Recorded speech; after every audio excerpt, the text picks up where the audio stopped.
Welcome to the Treasury Update podcast, presented by Strategic Treasurer, your source for interesting Treasury news, analysis, and insights in your car, at the gym, or wherever you decide to tune in.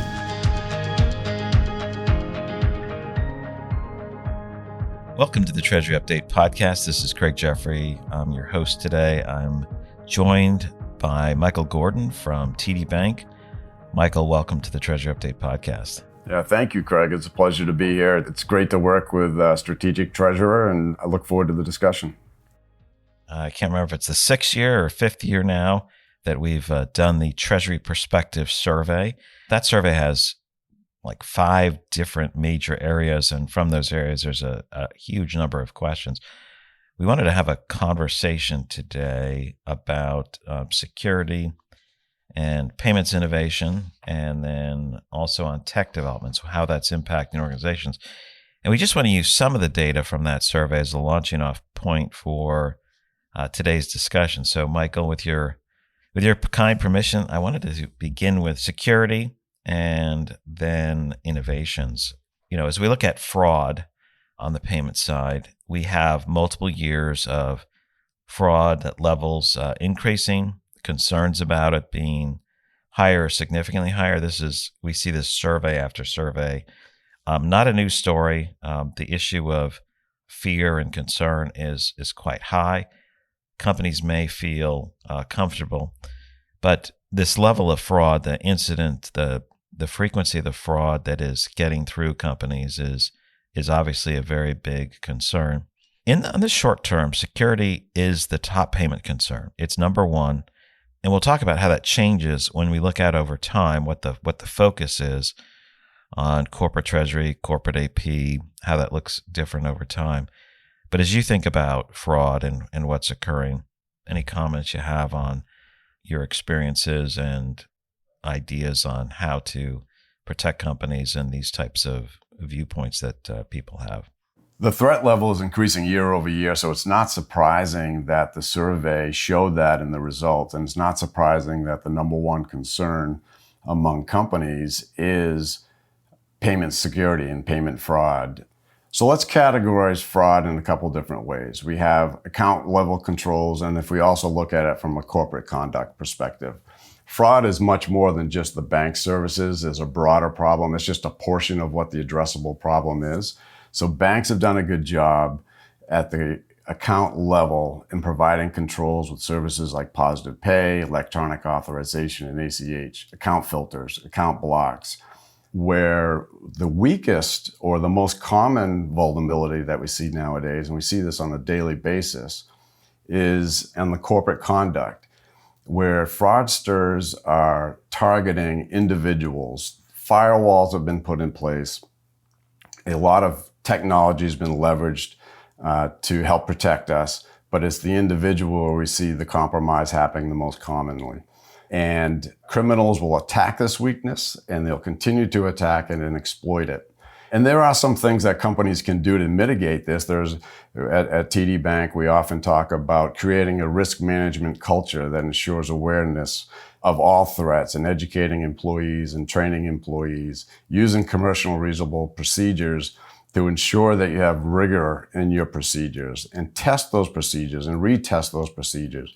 Fraud evolves along with technology. The more automated we get, the more automated the criminals get. And so we need to be diligent and continuously testing our procedures and making sure we have adequate controls in place.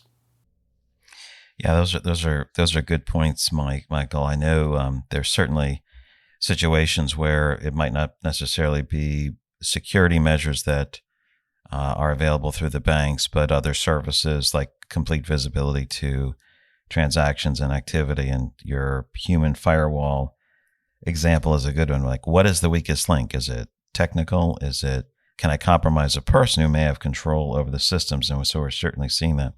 You know, one of the differences, if we look at some of the data from the survey, security is the top payment concern. The timing of payments was the second most. And if we look at timing, this element of speed, global enterprises, those with like 25 or more treasury staff, EMEA and the rest of the world, as well as small companies, that was about a third of organizations identified speed of payments as the most important. So overall, it was number 2, but those 3 identified as top. Yet, on an overall basis, it was 24%. Any thoughts on why speed is number 2? I can see why fraud and concerns about security is number 1, but did you have any thoughts about why speed is important at this level? Yeah, I mean, when you think about detecting fraud, the sooner you understand when fraud's been perpetrated, the easier it is to recover from that. And so speed, if we just think about reconciliations and simplify it and we step back a little bit, companies should reconcile on a daily basis, actually, instead of monthly or not at all in some cases. I think the larger organizations that responded to this, from the survey, we get the sense that they're in a better position to address that. As we go downstream with smaller companies, then you see that the reconciliations maybe not happening as frequently as they need to. And that creates more risk in the process in being able to detect what either just happened or be able to recover it. And I think so the real-time payments, part of that is being able to have good information, current information, informed about what just occurred or what's about to occur with the payments. And I think that's a big mitigator. It's a nice tool or an essential tool for companies to have. It's the speed of which the payments are happening, to have that information. One of the items as we look at the current concerns, it was fraud and then speed. But when we look at where are companies expecting the largest amount of growth in innovation, the largest growth in payments innovation over the next 3 years, number 1 is faster or real-time processing. That's 59% identified that. This is you can select all the options that were there. Higher security, lower fraud risk, 49%, so about half. So it reversed as we look at what are the current issues. It's fraud and then speed. As we look in the next 3 years for innovation, it's speed and then fraud. And then there's integration and other aspects. So some interesting trends there. There's a lot of information in the Treasury Perspectives report that you can download. We'll put that in the show notes. And Craig, one takeaway from that, and as far as companies looking for that innovation, it may not be just the speed, it's the automation and the digitalization that comes along with that, removing friction from the system. The quicker we have the information, the more informed we can be, the better. But it's that rich data that goes along through the bank systems that companies can use. And the real-time payments, as an example, is a great tool for companies to be more efficient and better informed. All right. So continuing our discussion, but shifting to the second topic about tech developments, the general headline is that excitement about tech developments far outweighs nervousness. And I know of late, everyone's talking about ChatGPT and different types of artificial intelligence and how that works. There are some different views. How is the development, the rate of speed of the development impacting treasuries, what they're doing today, how they hire staff, and does the nervousness and excitement differ between, let's just say, age cohorts or at least mindset cohorts? It's interesting to note, just by way of background before we talk about this, Michael, is that 77% of respondents, so just over 3/4, agree that they're excited about the development of new technologies, and 4% disagree, right? They're either, the rest were neutral, of course, but 4% disagreed, 77% agreed. But the question about nervous about innovations in artificial intelligence and machine learning, as well as robotic process automation, 16% responded that they were nervous about that. So that's about 1 in 6. So it's not huge. It's not the majority, but it's a significant minority about what's going on. Carrying that discussion a little bit further, when we think about staffing, 44%, so 4 out of 9 companies are concerned that their staff is not upskilling with tech fast enough. There's a lot of changes, and they're not upskilling with tech fast enough. So, as we think about groups and organizations, as you think about it at the bank and with your clients, what are some of your thoughts on the tech developments and excitement, nervousness, and opportunities? Yeah, a lot to unpack there. But as far as the excitement, it's easy to understand why companies are excited by artificial intelligence, for example, and AI, and some of the other innovations that everybody's looking to be more accurate, more efficient, have better decision-making tools.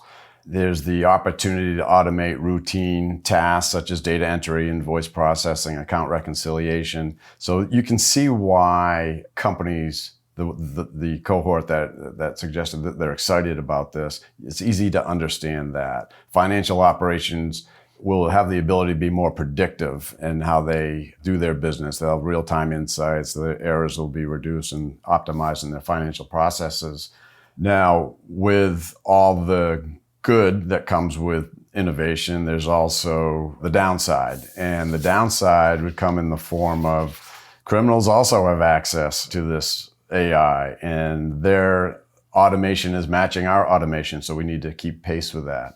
Yeah, I mean, the use of those deep fakes for audio and video, it's like it's pretty impressive when you see former presidents saying things that you know they didn't say, but it looked perfect. That's obviously the ongoing concern. That's exactly right.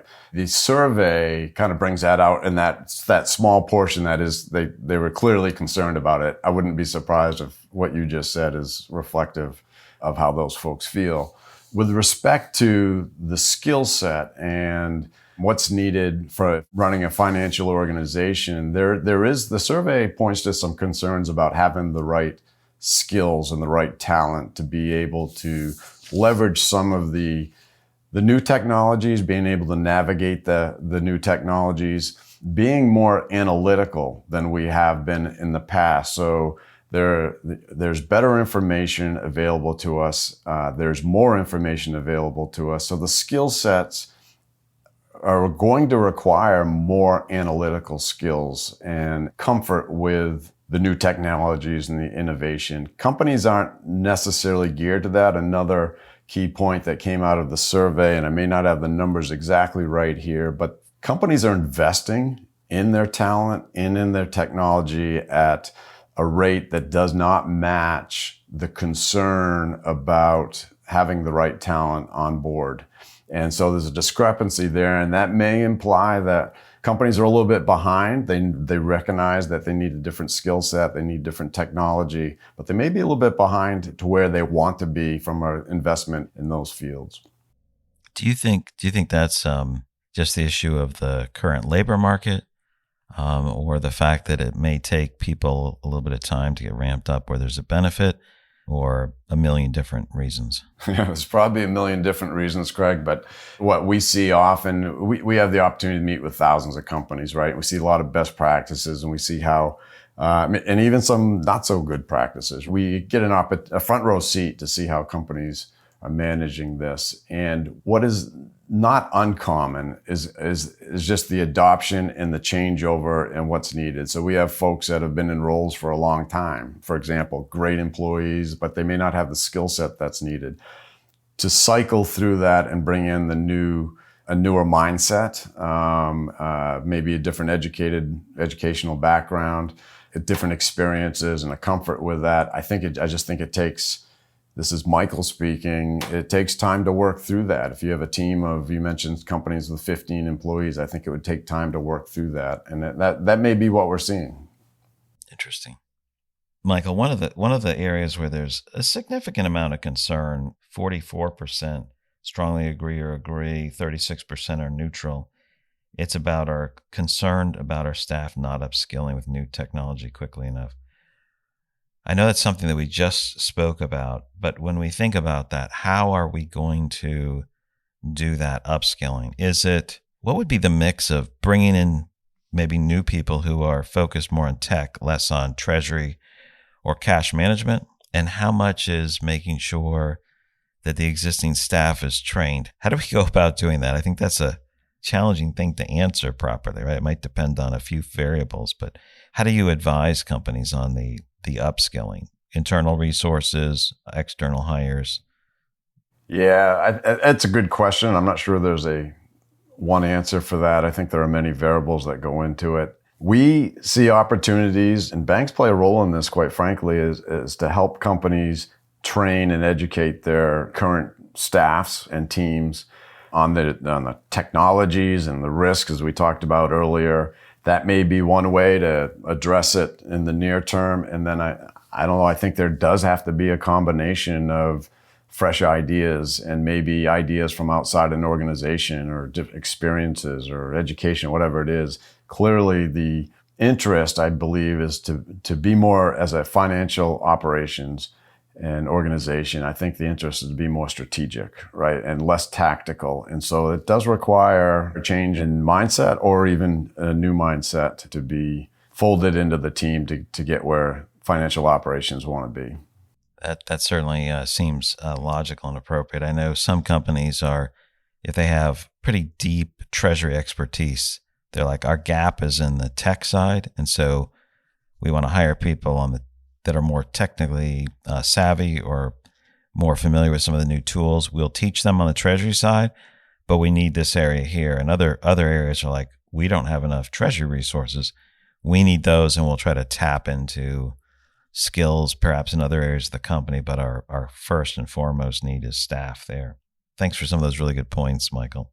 As companies look at their upskilling, staffing, and how they leverage this type of technology, certainly banks are developing this technology, using it, whether they're developing it directly, they're partnering with tech firms. They also need to look at their community of users. What are some of your thoughts on how banks should proceed, how they collaborate? What are some of the key concepts or structures that need to be used to move forward effectively? What I would suggest, if companies are interested in these technologies and you're open to piloting and partnering with your bank, there's some great advantages to that for both parties. We're testing and learning about what's needed in the market, but we can't do it ourselves. By working closely with the bank, it gives you opportunities to provide significant influence in the development of products and how they can be used. And further, I would recommend communicate with your banks. Point out where we should be focused. How can we make your processes better? You can help us influence where we're focused and where we're spending our resources to better help you. So by all means, communicate opportunities, but then again, if you're interested, be a willing partner or pilot some of our technology with us. That makes sense. Thank you so much for participating in today's Treasury Update podcast. Appreciate your comments. Thanks for joining me. It's always good to work with you, Craig. Thank you. You've reached the end of another episode of the Treasury Update podcast. Be sure to follow Strategic Treasurer on LinkedIn. Just search for Strategic Treasurer. This podcast is provided for informational purposes only, and statements made by Strategic Treasurer LLC on this podcast are not intended as legal, business, consulting, or tax advice. For more information, visit and bookmark strategictreasurer.com.